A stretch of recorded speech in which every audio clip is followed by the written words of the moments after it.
everyone, I'm Alex Beal and I am in 11th grade at Okemos High School.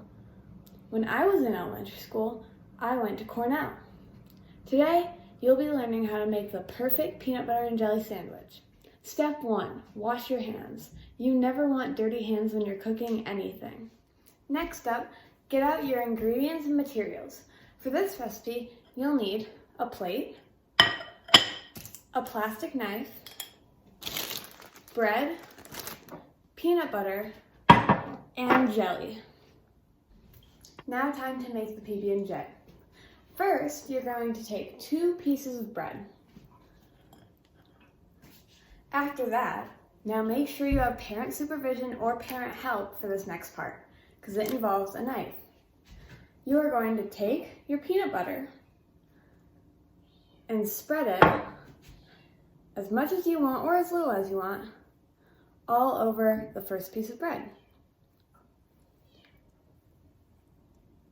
You can put a lot of peanut butter, you can put a little bit of peanut butter. It really doesn't matter, it's all up to you. Personally, I like a little bit less peanut butter on my sandwiches. Now you're going to take a new plastic knife and your jelly. Again, make sure to have parent supervision or parent help when working with knives. Now you're going to reach your knife into the jelly and spread as much as you want on the other piece of bread. I prefer a little bit more jelly than peanut butter on my PB&J sandwiches. I think it makes it taste really good.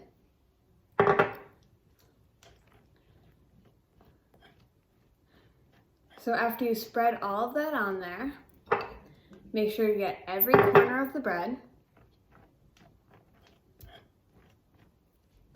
Then you can take your piece of bread that has jelly on it and your piece of bread that has peanut butter on it and put them together.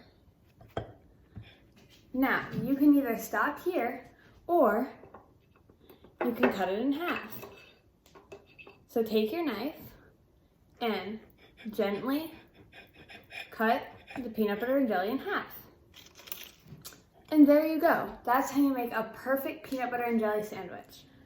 Lastly, there are so many amazing books in your school library. Keep reading and learning. Thank you so much for watching.